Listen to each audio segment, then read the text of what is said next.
Okay. Sorry. Okay.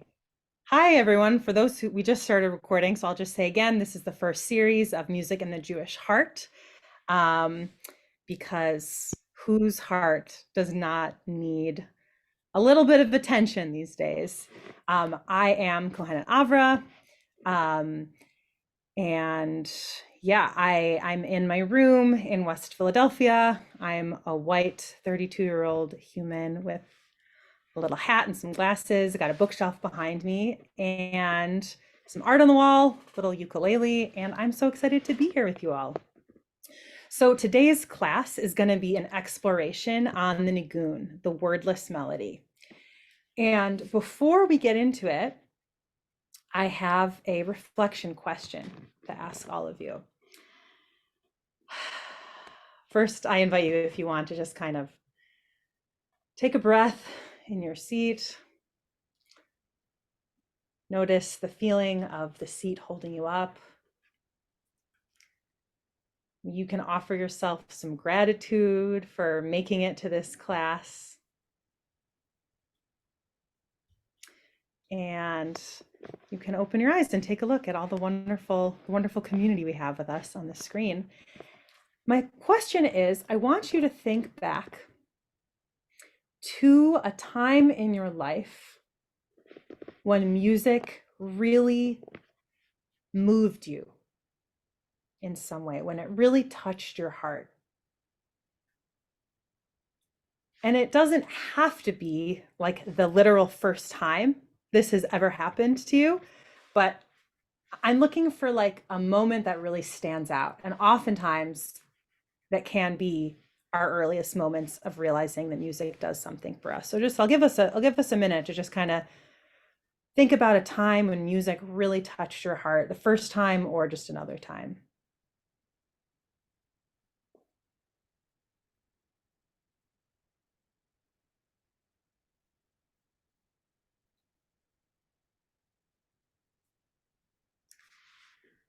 And let's do a little crowdsourcing. Let's bring each other in to our memories. So if you have a time in your life that you want to share, we would love to hear it. So you can raise your hand and Bobby will unmute you. Okay, well I see Diane and then Patty.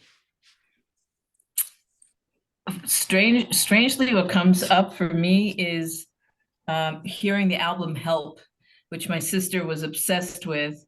And I got to listen to it, and I realized at that point, I'm actually getting this music. And I couldn't have been but 5, 4, 3, 5, 6, 4. And so it was a moment, but wish it was a little more profound than that. No, I mean it's the music speaks for itself, like for sure. And then Patty. Well, I took piano lessons from the time I was 6 to 16 and haven't touched the piano since. But toward the end, when I was getting pretty decent at it, some of that music moves me.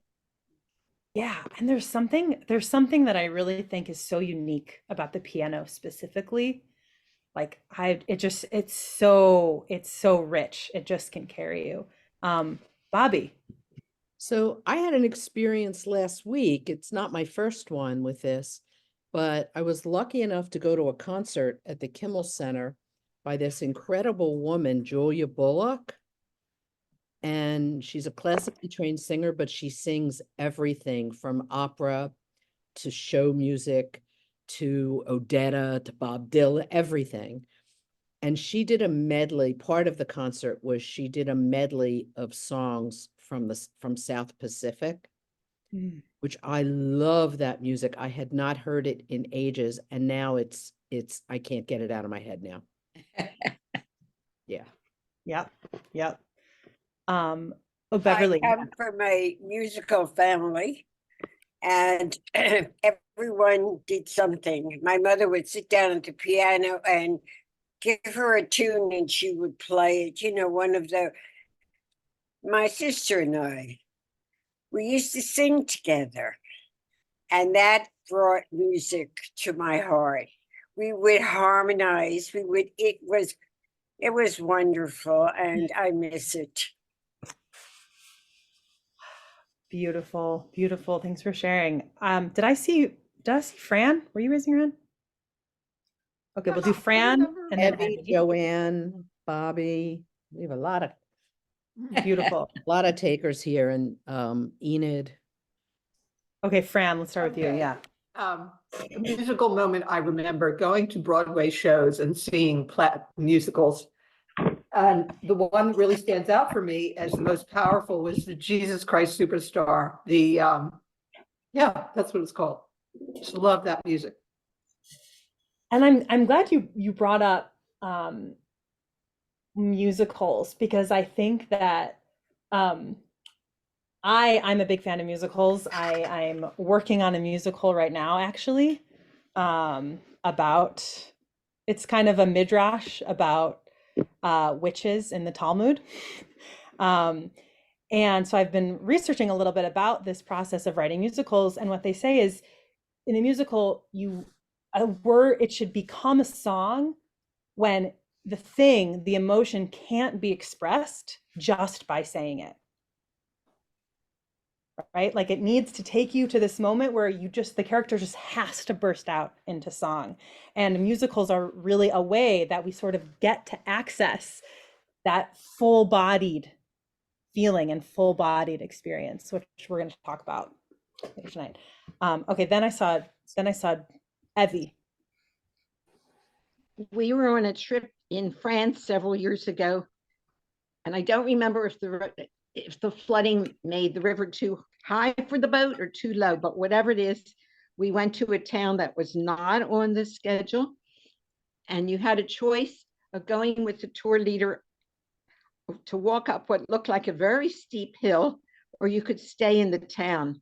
So I stayed in the town, one of very few, and I wandered into the church, and it was communion day where the little girls were all dressed in white, and the service was in French and very crowded, but they gave me a seat.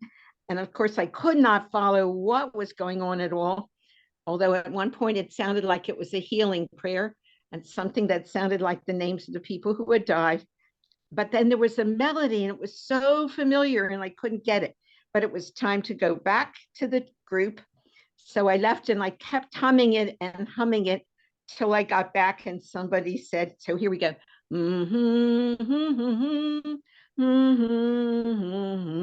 They said, that's Amazing Grace. So that was my moment. Oh, that's beautiful. And I love that it was in another language. Sometimes I'll just like type into Spotify like a random country whose language is not English, and I'll just see like a playlist from that country. And I think it sort of is like it opens up my brain in certain ways, because there's sort of like new sounds and I can hear it in a different way. Okay, then Jojo?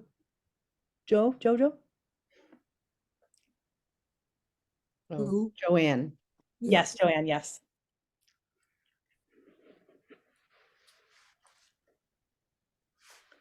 Joanne, I think you're still muted. Although you are Oh, there muted, you go. Control plus A to unmute your microphone, or press and hold the space. Can you hear me? Yeah. In my high school, my home room was on the 4th floor in the home economics room, which was made like a kitchen. And in the mornings, we would just sit there until it was time to go on our schedule. And when I was about 15, maybe 14, I kept hearing what sounded like heavenly music. And I listened and listened, and it seemed to be people singing hallelujah over and over. And I'm thinking, wait a minute, I don't think I'm in heaven. I think I'm in my home room. I got to investigate. What is this? It sounds heavenly. And so I asked to be excused, which was code for I got to go to the bathroom. And I went down the hall where the choir room was. And that's what it was. They were practicing Handel's Messiah, the Hallelujah chorus. And it was so fantastic. And then I went back to home economics, and I just kept hearing it all the time. And I kept asking to be excused all the time. And finally, I figured out that it was the performing choir, and that I had to join that choir so that I too could sing it. Mm, beautiful, beautiful. I love that it ended with you in the choir. That's incredible. Yes, Karen. Karen and then Bobby. So Hey, Steve John. when I was about 15 or 16, a group of us used to go to the Uptown Theater, which is on North, it was, I don't know if it's still there, on North Broad Street. And all these Motown groups would come and perform live, which was like mind-blowing. Like, Wow. my favorite album was Smokey Robinson and the Miracles. And I met my husband when I was 15. So we would, we had our favorite song and we used to go there. And we never felt, we were the only white people there. It was like maybe 4, 5 or 6 of us. We never, I don't know if we were just naive, but we didn't feel in danger or anything. And the concerts were awesome. The worst thing that ever happened was that my boyfriend's car got towed off of Broad Street. But yeah, we had to fend our way home. But that was so that album, the Smokey Robinson and the Miracles, that album was just unbelievable. And we went to see it live. It was awesome.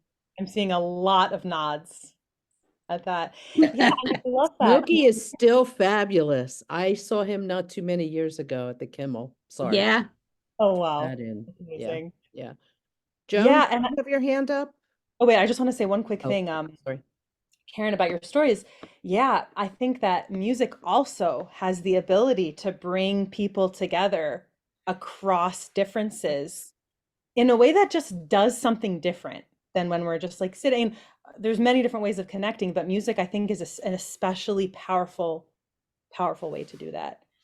Okay, Bobby, who is next? Joan, did you have your hand up before? You have to unmute.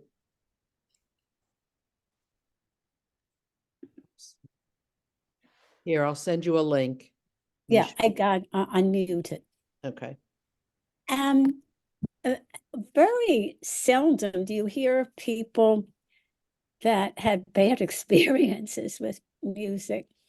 And I guess I was one of these people. And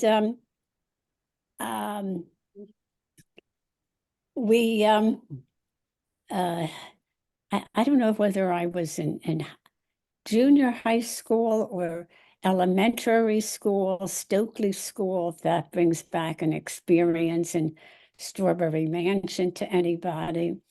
And you could only sing if you could sing well.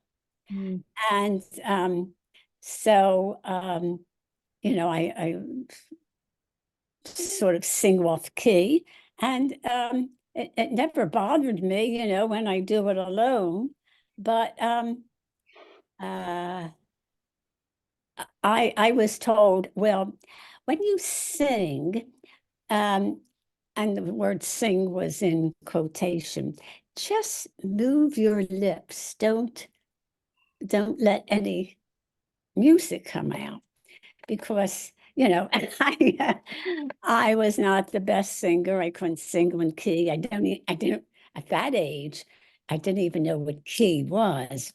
And so it was not a pleasant experience, singing in elementary school. Yeah, I'm really glad you shared that and that you named it, because that is the experience of a lot of people, myself included. Like, who here has ever been told, like, can you just sing like differently? Yeah, my mom to this I'm day. surprised other people were told that. Yeah, my mom had someone say to her, I mean, I feel like I hear this all the time, like a choir, an adult saying to you when you're young, stop singing, and then it really sticks with you, which Yes. is so devastating. And I'm glad you're naming that, because then we can sort of like, there's actually a teaching that we're going to look at tonight from the essay that says it's actually not about pitch. It's not about this, it's not about that, it's about singing your heart out.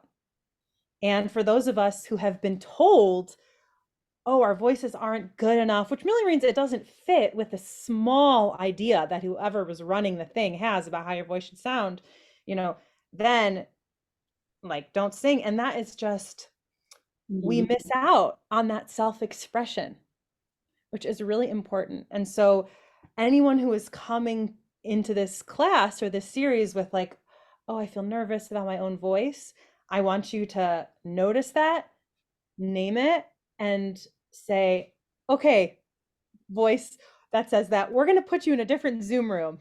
You can't, we're going to put that voice in a different Zoom room. I see you. We're just going to move you over here because I got to express myself. And however it comes out is exactly how it's meant to. So Do you have time for more comments? Yeah, I think yeah. Kristen had her hand up, and Enid, and now I see Amy as well. Yeah, I was thinking, okay, let's do this as a go around. And then I saw how many people there were. And now I'm just very happy to hear from whoever wants to share. Okay, so Bobby, go ahead. And just, Oh, so okay. you know, we call her Bobby with an E. Bobby with an E. Hi, I have a memory that came back from about when I was about 15 at USY camp down at, I guess it was in Medford. And on the way back from the USY weekend, everybody on the bus was singing. I guess it was in Hebrew. I don't remember what it was, but the joy of youth and just the happiness of of being together, it just moved me to tears because I was so happy, but I knew that we were going to land the bus when we got back home and it would be over. And I think in that experience, I just sensed the preciousness of life and how it doesn't last. That moment was there, but I knew it would end when the weekend was over. And we were very happy, full-throated, happy singing. Beautiful. I'm hearing the joy and also the acknowledgement of impermanence. Yeah. Beautiful. Enid? Yeah, there was always music in our house, and when my grandmother, my Bubba, used to come to visit from Reading, and then my grandfather would come over. Was my father's father, my mother's mother, and my mother would sit down at the piano, and we would sing Yiddish music, or my mother would play. My brother and I both could sing, and sort of grew up singing in the synagogue.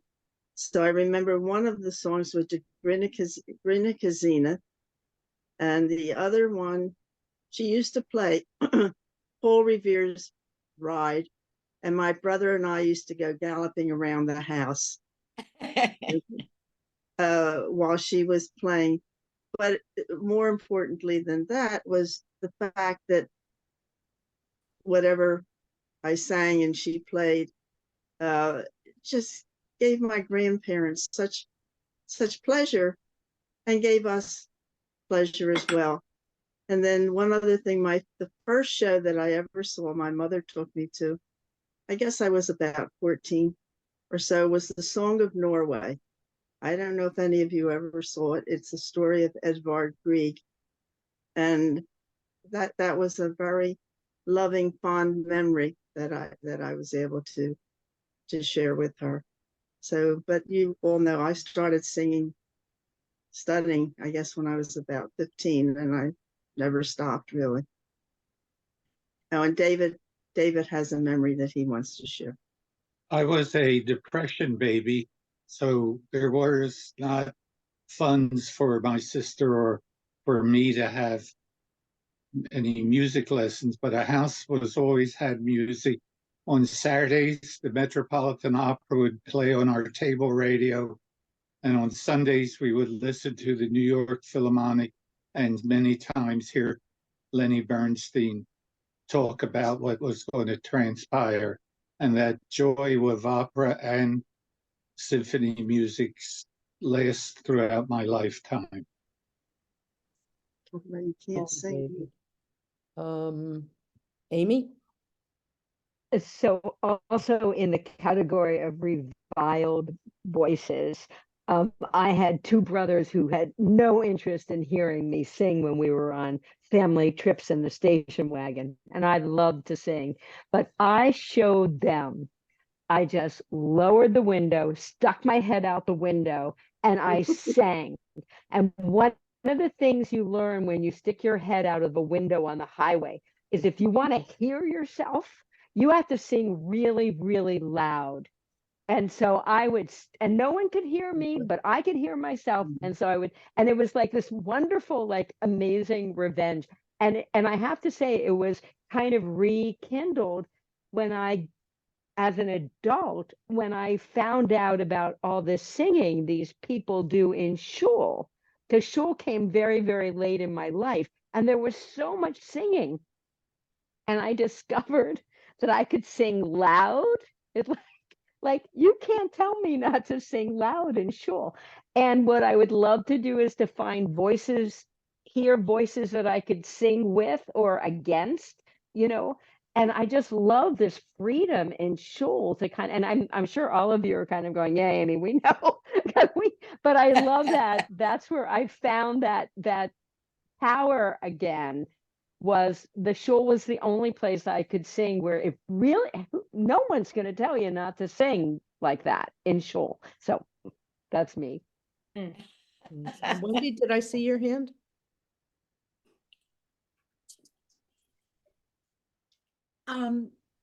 I have an experience, I think it was 10 or 15 years ago. I was working in my studio, which is in the backyard, not attached to the house. And I can play music really loud without bothering anybody. And I was working on an art project. It was very involved, and it was going to be a gift for someone else that I was very fond of. And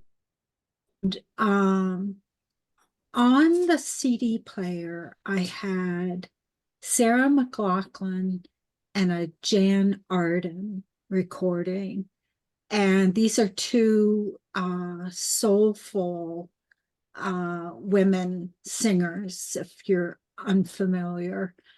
And it was heart stirring. I was in a flow state. I worked through the night. I wouldn't say I was having fun, but it was so so much a positive experience. And when I hear those albums at this point, they can transport me back to that feeling. It was very profound for me, an experience. Beautiful. Thank you for sharing. Iris, were you? Did I miss anybody? Would anyone else like to go who hasn't? Patty, are you trying to talk? You pointed a finger at the screen. I'm not sure what Oh, that. I think Iris. Iris, yeah, go ahead. Iris. I had a terrible singing voice. My father loved to sing, and he would sing operas and all kinds of things. And I would hum along with my awful voice. And I had some enjoyment singing, but nobody heard it.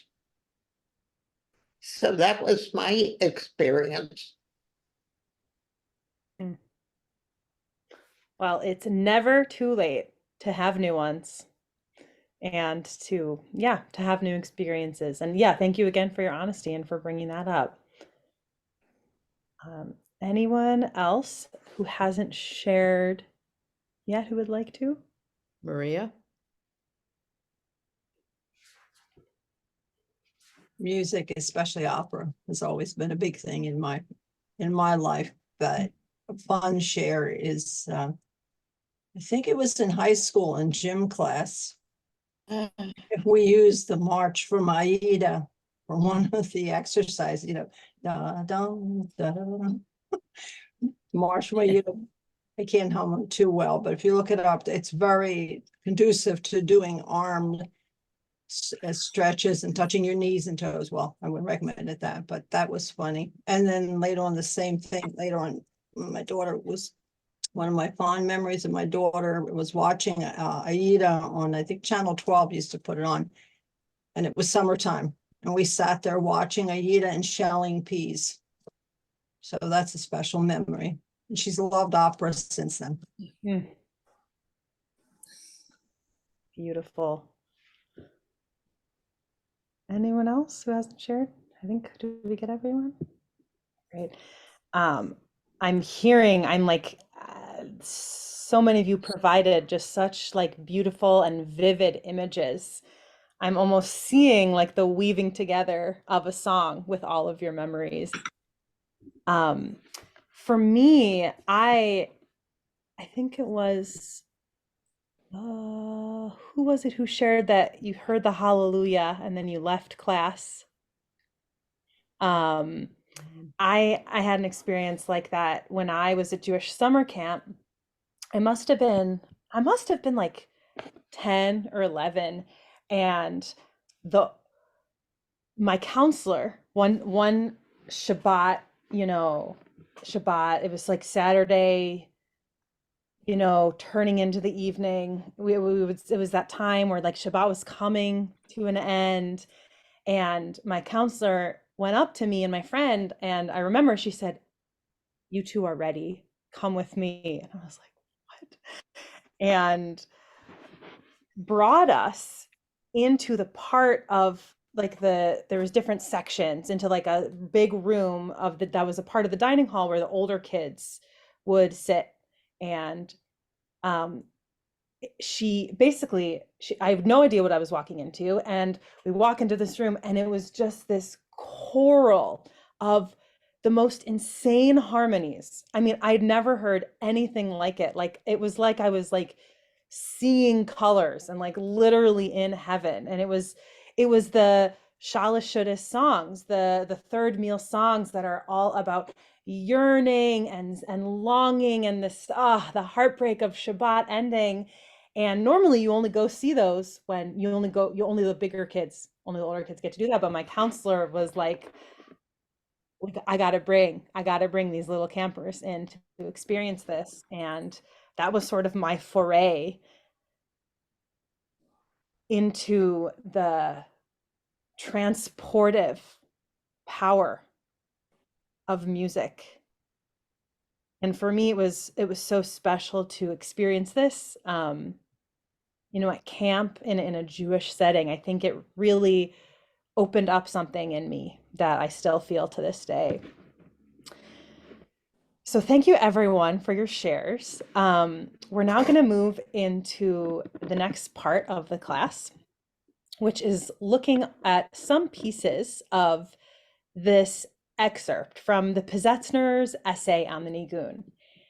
And the reason why I asked the question, when is a time that music has like really done something to your heart, either for better or for worse. Joey Weisenberg has this beautiful book, The Torah of Music, and he also talks about like when music can cause harm. Like it's a very open and vulnerable space. So, he says we have to come at it with reverence. But I asked this question of when has music like really done something to you? When has it penetrated? Because the people who sort of brought the nigun, the wordless melody, into existence were people for whom the emotionality of experience was central to their Judaism. And I'm talking about the Hasidim, the pious ones. And just a little bit of history about Hasidim, because just to kind of situate ourselves, is Hasidic Judaism emerged in Eastern Europe in the 18th century. And the people who started practicing Hasidic Judaism were looking for something different. The Judaism that was all around them at that time was all about study. You study, you wake up, you study all day long, and that's how you get close to God, by knowing more Talmud, and like silent prayer. And these guys said, I want to have a direct experience with the mystery through ecstatic prayer and through other rituals. When I'm sad, when I'm singing prayers of longing, I want to cry. When we're singing hallelujah and psalms of praise, I want to jump for joy. And so this movement really gave birth to a form of Judaism that was all about pouring your entire heart and soul into the experience. And for them, in large part, that was through music. What else do I want to say about this? Yes, the technical creator of Chassidut is the Baal Shem Tov, but I kind of think it's silly to attribute an entire thing to one person. I think, the stuff comes through and then it's something that makes sense. It's like, oh, that feels right in my soul. That feels right in my soul. Let's just keep doing this and spread it. And it spread so much that people who were more, basically the mainstream Jewish community, felt threatened by the Hasidic movement. And they tried to sort of de-emphasize some of it, which I think is so interesting. Also, because it just speaks to a history of, since the beginning of Judaism, we've had tribes who have different ideas about things. We've had movements, and I love it because there's no one way to do things. And it's always been a broad and sort of ever-shifting landscape. And Hasidic Jews also said, let's embrace also Sephardi forms of prayer, forms of prayer that were happening in Spain and Portugal and other places of the world. Let's infuse all of the magic that we can. And there was so much opposition to Hasidic Judaism that there was even a group called the Misnagdim, which literally means like those who are opposed to, which is interesting to think about. I think it really just speaks to how, some things work for some people and some things work for others. And then as we know, the Holocaust really hugely decimated most of the Hasidic world, but it's still here and it's still going strong. And there are many, currently practicing Hasidic communities. And there's also a beautiful resurgence today of non-men claiming the tradition of, deep ecstatic joy, deep emotionality. There's like a whole, Rena Branson, as most of you know, had this whole job, had this job for 3 years, created a whole organization, the Queer Nigun Project, to sort of spread the nigun, to make it accessible for everyone, because people are realizing that this is a technology that we really need. Okay, enough from me. We're gonna look a little bit. Can I just get, just no shame, just for my own knowledge, can I just get a raise of hands for people who read the essay, just so I know sort of where we're coming from? Who, what? There was a little essay I sent out, not at all a requirement. And so totally good, because I picked out just a few segments, and then we're going to get to the singing. So the Piezetzner Rebbe, Rabbi Kohenet Avra Shapiro, was one of the Rebbes of the Warsaw Ghetto. And it's quite a magnificent history. He had all of these teachings, and they stashed them literally in between the walls of a home. And then years later, I think in the 1960s, were discovered by a carpenter. And we were able to sort of find some of these, and they're really, like, to me, just gems, just these treasure troves of teachings that have somehow survived. And one of the surviving teachings is this essay that he wrote that's all about the nigun, the wordless melody. So the first teaching that I want to highlight comes right at the very beginning. The great Rabbi Aaron of Karlin, another Hasidic Rebbe, in the collection entitled House of Aaron, comments on the verse, "Sing from the heights of Amanah," which is in Song of Songs, Shir HaShirim, talk about evocative, emotional Jewish bodies of text. The Song of Songs is deeply romantic in that way. These are his profound insights.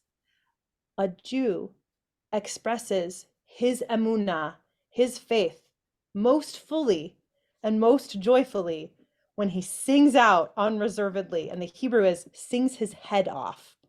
And I'm thinking of Amy, your story about having your head popped out of the car window on the highway, just singing, just so fully. And he says, we cannot address the whole area of music, pitch, and so on at this point. We're not worried about that. We merely want to state that anyone at any level can reach into the living waters of his soul or her soul or their soul and pour forth the living voice within her. I'm going to read that line again. We merely want to state that anyone at any level can reach into the living waters of her soul and pour forth the living voice within her. And then he says, don't pose for yourself this doubt. Don't get caught. Don't we see cantors and great musicians whose hearts are far from God? They have no faith and no heart. God save us. And I take his invitation here to say, pitch, timbre, whatever, that's the small stuff. The deeper stuff here is putting our whole self into the song. And it's not so easy. I also think that I want to highlight, it's not so easy.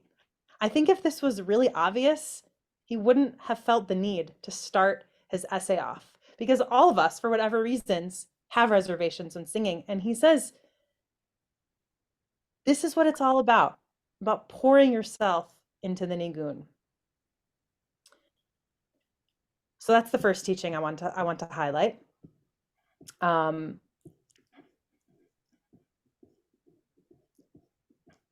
second one is, here is an exercise. Take a musical phrase, turn yourself to the wall, reminds me of Zen Buddhists, turn yourself to the wall, or simply close your eyes and remind yourself that you stand in the presence of holiness, the great mystery, beauty in the world, what have you. With your heart breaking open, you are here to pour out your soul to God with music and melody, emerging from the depths of your heart. Inevitably, you will begin to feel the emergence of your spirit in great joy and delight. At first, it was you singing to your soul to wake her up, but slowly you feel your soul singing her own song. I'm going to read that again. At first, it was you singing to your soul to wake her up, but slowly you will feel your soul singing her own song. And I love this, and I especially love this because these guys, these people who are practicing Judaism in this way, it was not about, oh, okay, wipe out your tears. we're at shul, we have to sit nicely, make sure we're on the right page.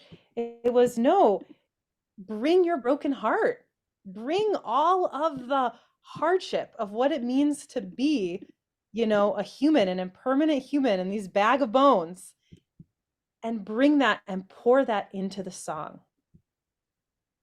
And you will feel something happen. So keeping these two teachings in mind, which are really about the same thing, allowing ourselves to sing out unreservedly, to pour our whole selves into Niggun, we are going to get into a little bit of singing. And I know it's a funny thing, right, to be doing group singing on Zoom, but the good news is you can sing your hearts out. And it number one, it never matters to me, that you have the pitch and blah, blah, blah, because it's about something so much deeper. But also, we can't even hear each other. So truly, this is a great opportunity to practice sitting with that, those voices that tell us to sing, sing differently or sing quieter, and just throw them out the window or give them compassionate love, whatever metaphor works for you. So this first nigun that I'm going to sing is called the Piezetzner Rebbe Nigun. And this was a nigun of Rebbe Levi Yitzchak of Berdichev. He lived from 1740 to 1809. Imagine if he only knew. 300 years later, here we are. Okay.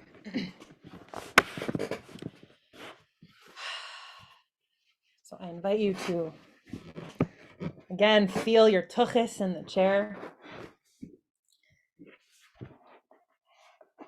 And I'm not going to teach it. I'm not going to break it down. I'm just going to start. And whenever you feel moved in whatever way, please feel welcome to join. And stay with it. Whatever is coming up for you as you sing into that. Hi-ya, hi-ya, hi-ya, hi-ya, hi-ya, hi-ya,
Hiya, hiya, hiya, hiya, hiya, hiya, hiya,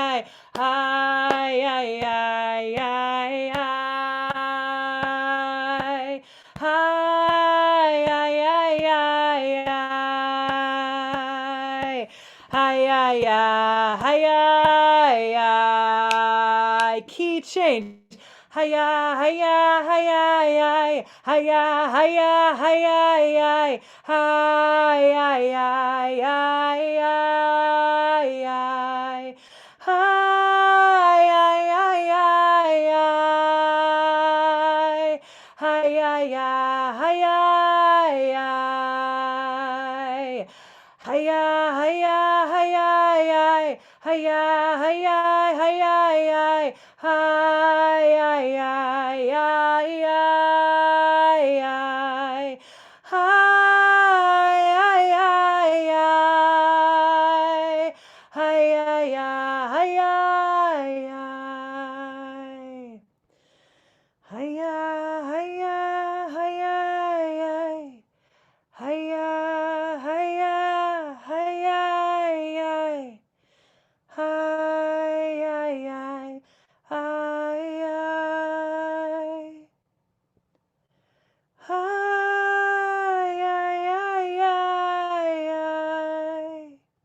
one of my teachers, I don't know if he considers himself to be one of my teachers, but he is. Rep Joey Weisenberg talks about the silence after the song is maybe the most powerful part, because you've just created this whole world, and then you sort of just get to step back and just like feel the air.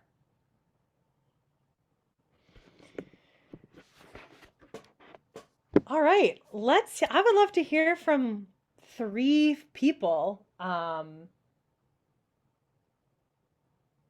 Anything about that experience for you?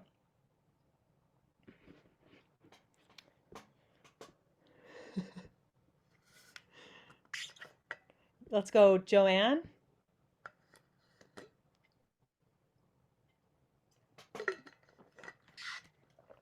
You hear me? Yeah. It really demonstrates that the experience is an experience rather than taking place in the land of language. I think I drifted off, but I drifted off with the music. I didn't drift off away from the music. Mm. So it wasn't a verbal experience, it was an emotional one.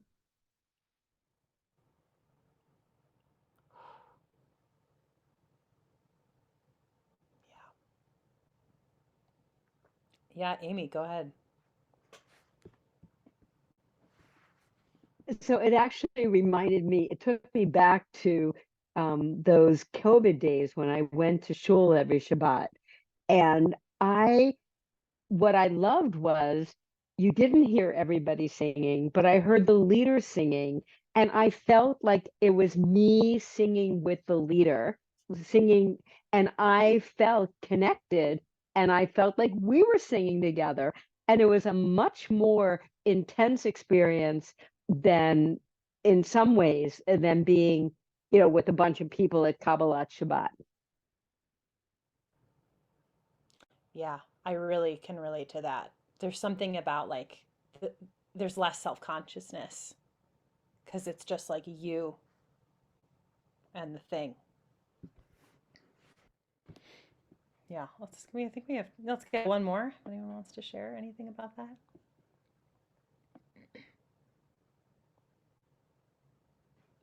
Fran, yeah, go ahead. I was focused on following you, really wanting to get the notes just right or get the tone or whatever. So, thinking, okay, it's not about the tone or whatnot. But then I was feeling that self-judgment in the beginning. And then I kind of really got into it. It took me a while to get into that.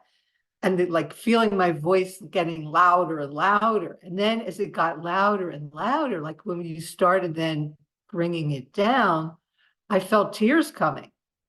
And that's when I felt, oh, I just want to keep singing. And then we stopped. Yeah. So it was pretty powerful. Yes, there was something happening. Yeah.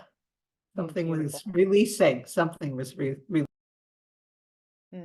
Beautiful. Wow.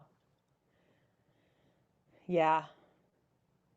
Yeah, there's something so powerful. I mean, yeah, I'm like, for me, I sometimes just want to sing like one song for like 45 minutes and just like, because I think it does something. It opens the way for things to come forth.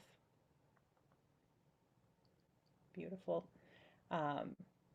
Yeah, and the self-consciousness piece, I know I didn't even break it down, which is just an intentional pedagogical tool because I think there's something powerful about just like slowly getting it. But yeah, Joey Weisenberg talks about like it actually takes years to like really get a nigun in your body.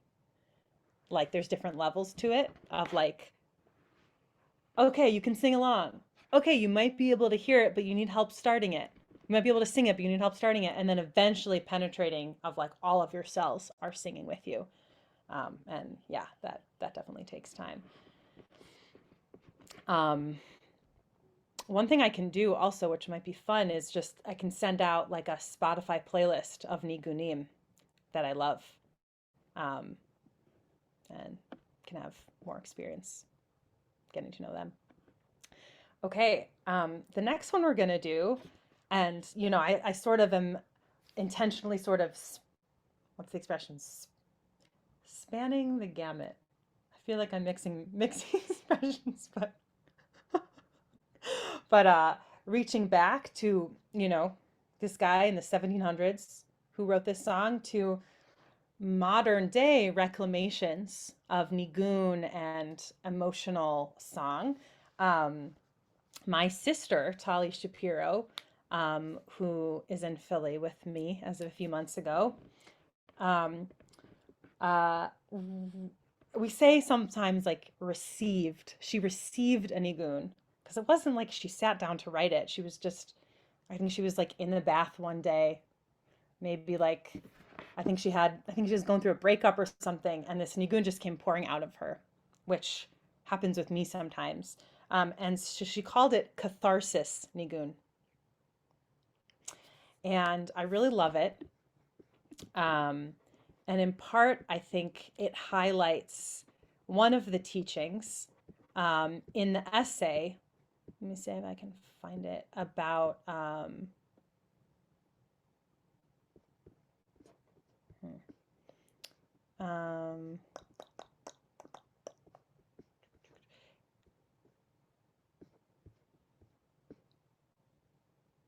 yeah, okay. I just have to share this. And then we'll do more singing.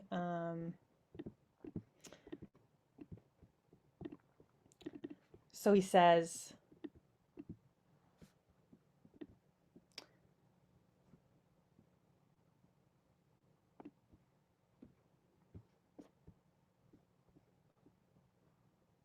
each song is always a riddle. Its voices, what are they? Its rises and falls, what are they? Why is it sometimes long and sometimes short in coming? Ve'et kol et hakol ataro ekvar. All this has already been witnessed. With its voice, your soul, and this is the part that I want to highlight, with its voice, your soul blazes a trail upward, up to the highest realms, grabbing it with its stirrings and drawing it with its tongue. Your heart, guts, and interior go out with your spirit's song, and the way of songs is upward, and its ascent and its descent. All of its revolutions are carved. Each moment of the musician is etched, and the melody is engraved in the timbre of the voice. The melody bears your spirit in its guts, pouring it out before the divine. I love just how visceral this description is, and how he says the way of songs is upward, even with its ascents and descents. And, you know, I don't think he meant literally up. I think he meant brings you to this sort of raised place. It's sort of like, you can't even describe it more. It's like the best we can do is metaphors. And catharsis nigun. I chose this one for tonight because I think it does just that. This one I'm going to break down because it's a little bit more complicated. So the first part goes like this. I'll sing it, then I'll break it down. Hi-ya, ya, hi-ya, ya, hi-ya, dai, dai. Hi-ya, ya, ya, ya, ya, ya, ya, ya, ya. Oh, I, oh, I, oh, I, ha, hi, oh, I, oh, I, oh, I, ha, hi. Okay, so the first part goes hiya, hi, and you can go hiya, you can go yaida, you can go nine nine. All of these are kosher. Hiya, ya, da, da, da, da, da, da, da. Try that with me. Hiya, da, da, da, da, da, da, da, da. Beautiful. I can't even hear you, and I know it's beautiful. The next part goes hiya, da, da, da, da, da, da, da, da. Try that. Hiya, da, da, da, da, da, da, da, da. Okay, so now we'll put those two parts together. Hiya, da, da, da, da, da, da, da, da. Oh, hiya, da, da, da, da, da, da, da, da. One more time. Hiya, da, da, da, da, da, da, da, da. Oh, hiya, ya, da, da, da, da, da, da, da. Next part. Oh, oh, I. Try that. Oh, oh, oh, oh,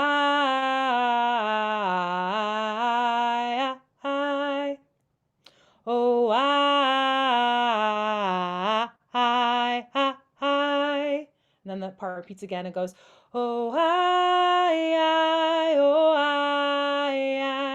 and this time it goes, oh,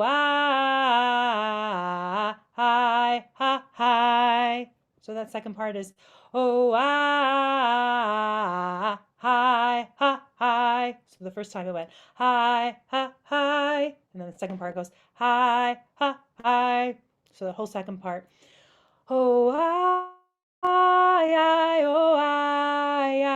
oh, oh,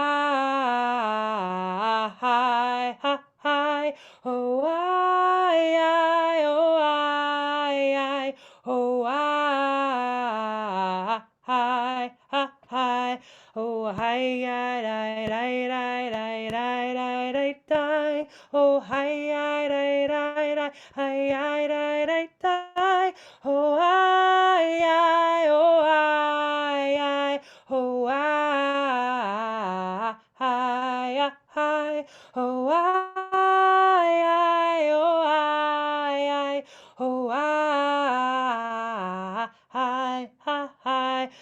hi, ya, di, di, di, di, di, di, di. Oh, di, di, di, di, di, di, di, di. Oh, oh, oh, I, oh I, oh I, oh I, hi, hi, hi, hi. Hi, hi, hi, hi, hi, hi, hi, hi, hi, hi. Oh, hi, hi, hi, hi, hi, hi, hi, hi, hi, hi. Oh, hi, hi, oh, hi, hi. Oh, hi, hi, hi. Oh, hi, hi, oh, hi, hi. Oh, hi, hi, hi. Hi, hi, hi, hi, hi, hi, hi, hi, hi, hi. Hi, hi, hi, hi, hi, hi, hi, hi, hi, hi. Oh, hi, hi, oh, hi, hi. Oh, hi, hi, hi. Oh, hi, hi, oh, hi, hi. Oh, hi, hi, hi. Hi, hi, hi, hi, hi, hi, hi, hi, hi, hi. Hi, hi, hi, hi, hi, hi, hi, hi, hi, hi. Oh, hi, hi, oh, hi, hi. Hi, hi, hi, hi, hi, hi, hi, hi, hi, hi. Oh, hi, hi, oh, hi, hi. Oh, I keep going. Hi, hi, hi, hi, hi, hi, hi, hi, hi, hi. Hi, hi, hi, hi, hi, hi, hi, hi, hi, hi. Oh, I, oh, I, oh, I, oh, I,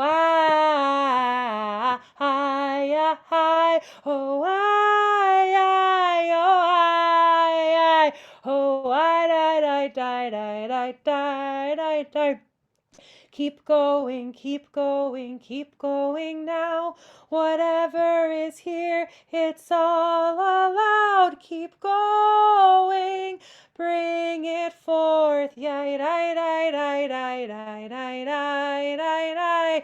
Ay, ay, ay, ay, ay. Oh, ay, ay, ay. Ay, ay, ay, dai, dai, dai, dai, dai, dai, dai. Oh, hi, hi, hi, hi, hi, hi, hi, hi, hi, hi. Oh, hi, hi, oh, hi, hi. Oh, hi, hi. Oh, hi, hi, oh, hi, hi. Oh, hi, hi, hi, hi, hi, hi, hi, hi, hi, hi, hi. Hi, hi, hi, hi, hi, hi, hi, hi, hi, hi. Oh, hi, hi, oh, hi, hi, oh, hi, hi, hi, hi. Oh, hi, hi, oh, hi, hi. Oh, I, I, oh,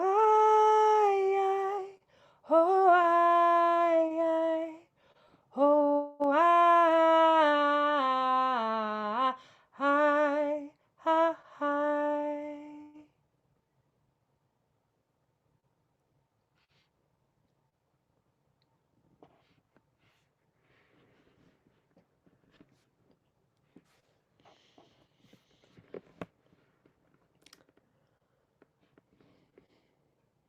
Okay, that one went on for a little longer, a little bit of an experiment.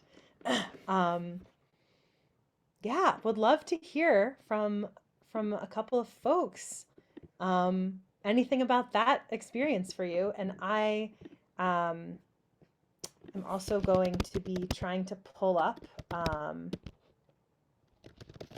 a version that Tali recorded that I want to share. Yeah, I would love to hear from a couple of people about that experience. And there's no right or wrong experiences also.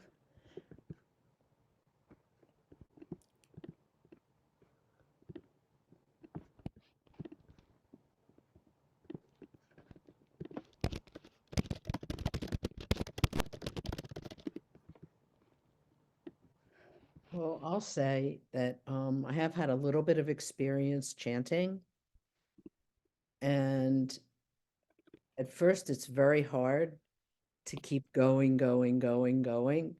But once you learn and once you get into a rhythm with it, it really puts me into a trance and into a pattern that becomes very powerful and nourishing.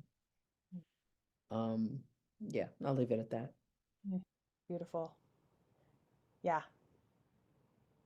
That's exactly what the stretching it out can do. And for yeah, myself, there's like this edge a lot of times of like, oh, and then once you get past the edge, there's like And it's kind of like meditating. I mean, when you learn to meditate, it's the same thing. You'll get into a groove and then sometimes your mind will wander or whatever, but then you get past that and you keep going. Yeah, exactly. Amy, oh, never mind. Thank you, Amy. Did anyone else want to share? Anyone else? Oh, Ed, yeah.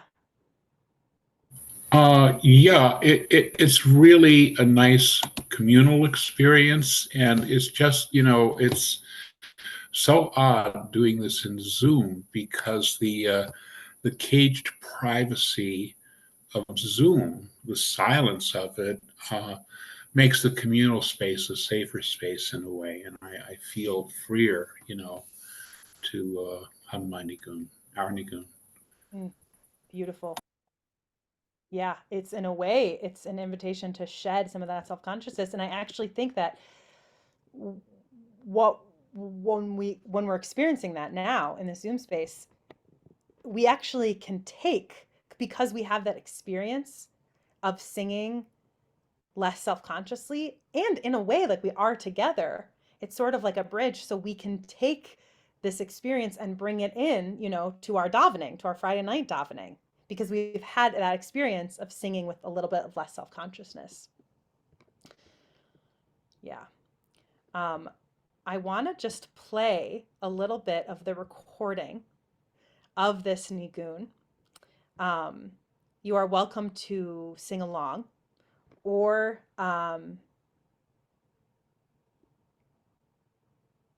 just listen.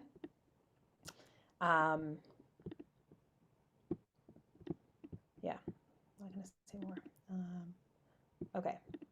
All right. I think that share screen, what I really want to do is share sound.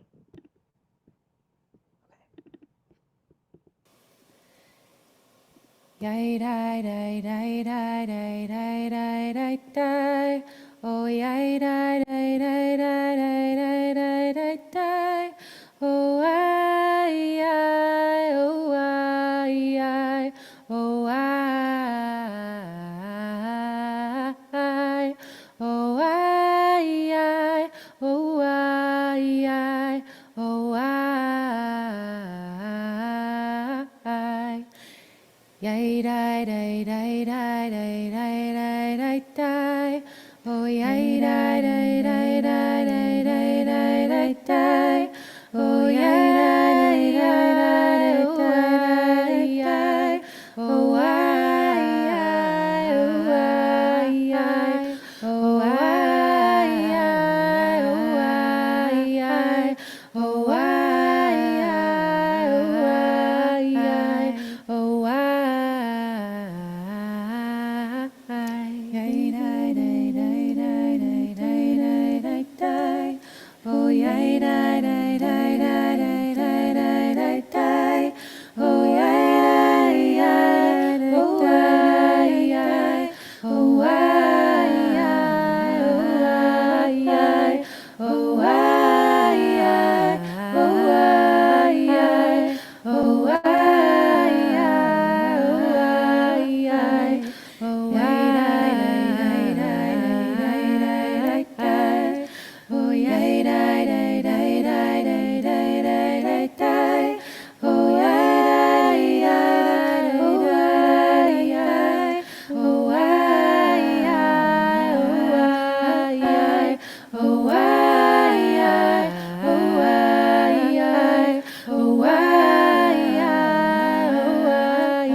Thumbs up from Bobby. Yeah. Yeah. Any reflections on that?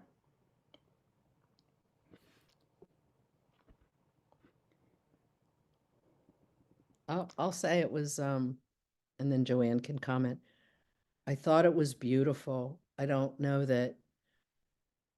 having all that harmony, I'd be able to chant it in the same way, but it was certainly beautiful. Was that Tali? Mhm. Really nice. I know, right? Joanne, did you want to say something? And then Karen? Yeah, I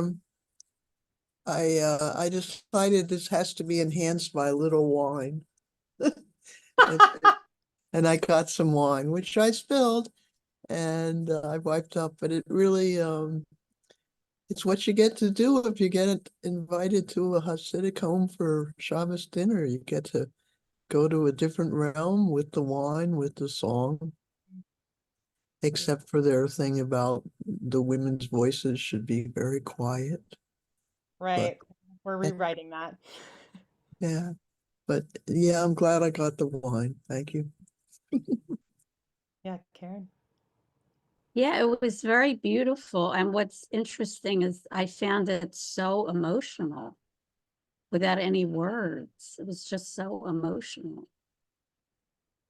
Are you allowed to send that to us? Like, Yeah, absolutely. that was really, yeah, really beautiful.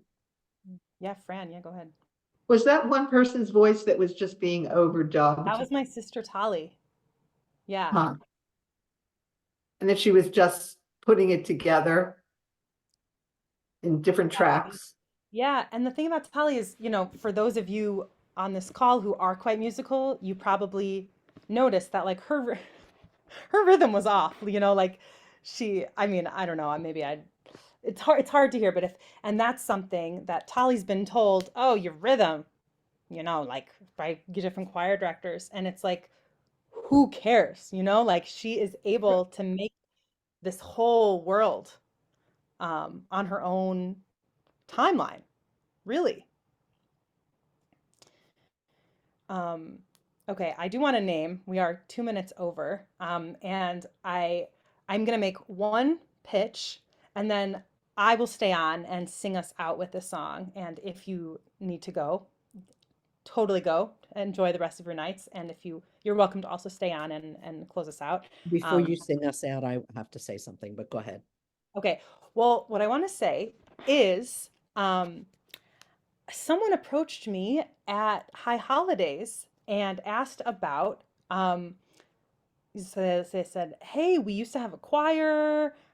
We don't anymore. I would really like to be in it. Would you consider doing it? So we are basically putting out feelers for who would like to be part of a Leyv Ha-Ir choir. We need to have enough people to be able to do it. I will be the director. I am working with Bobby. We're going to send out a survey over email that's like, would you be interested? Here are some times. Let us know which times. And if there's enough interest, then we can have our very own Leyv Ha-Ir choir and hopefully perform at maybe the annual meeting that's around Shavuot. And there is absolutely no singing experience required. And I would love to have all of you in it. So feel free to fill out the survey or get in touch with me if you have more questions about that. How's that, Bobby? Anything Thank you. want to You add? took some of my words. I was going to talk about that too. It's fine. Great. But number one, I want to thank you very, very much. This was a great program, and I look forward to the other three. But also, you are welcome to bring Tali with you on Friday night. I'm sure we'd love to meet her if she, wants to come and be part of our service, whatever. And I'm going to leave it at that. Oh, I do want to remind everybody. So we have services Friday night with Rabbi Julie and Avra, and it is scheduled to be at the Kennedy House. I would ask all of you to please stay tuned to your emails on Friday, only because the weather is kind of iffy and you know how that goes. So, just watch your email, but in any case, we will be on Zoom even if we're all in different locations, so. Thank you. Yep. And I'll Okay. turn it back to you. Okay, so for our last nigun, we've sort of, we've transcended the depths, we've poured out our hearts. We're gonna end with a sweet little grounding nigun. You can consider it a little like nighttime lullaby, sending you off for the rest of your night with some sweetness. It is by my roommate and friend, Batya Levine. And it's actually the Tu B'Shvat nigun. And Tu B'Shvat, the birthday of the tree, is which our ancestors made into this very mystical thing, is coming up. So thought this would be a nice grounding nigun to end on. Join in whenever you catch on. It's very simple. And this is also our way to sort of come back to a sense of sweetness and ease after sort of having traversed the skies. Hi, hi, hi, hi, hi, do. Hi, hi, hi, hi, hi, do. Yiddy, die, die, die, die, die, die, die, die, bye, yo. Hi, hi, hi, hi, do. Hi, hi, hi, hi, do. Yiddy, die, die, die, die, die, die, die, die, bye, yo. Hi, hi, hi, hi, do. Hi, hi, hi, hi, do. Yiddy, die, die, die, die, die, die, die, die, bye, yo. Hi, hi, hi, hi, do. Hi, hi, hi, hi, do. Yiddy, die, die, die, die, die, die, die, die, bye, yo. Hi, hi, hi, hi, do. Hi, hi, hi, hi, do. Yiddy, die, die, die, die, die, die, die, die, bye, yo. Hi, hi, hi, hi, do. Hi, hi, hi, hi, do. Yiddy, die, die, die, die, die, die, die, die, bye, yo. Hi, hi, hi, hi, do.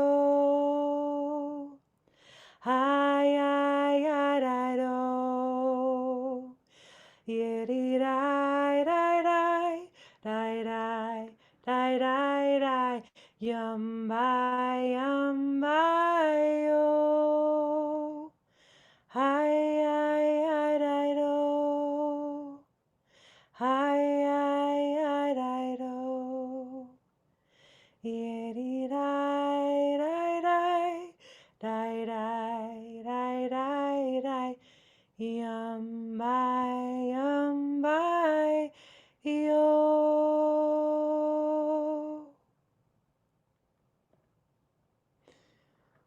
Lila Tov, be well, easeful golden dreams. Such honey for me to be on this call with all of you.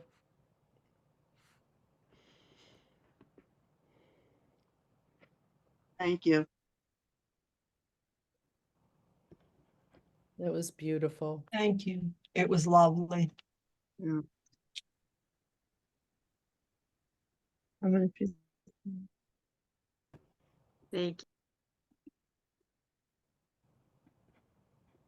We're not chatting. No, it's done. Okay, I'm gonna go ahead and close it out at this point. See a lot of you tomorrow. and see more of you on Friday. Bobby, is there a way I could send you like the 3 songs that we did today for you to send to the participants? Or I guess we could include it in an email, like. Well, yeah, I mean, you can just attach them to an email and send it to the listserv. True. Okay, Or you I'll do can that. send it to me, but you can, you can do it yourself because you can post.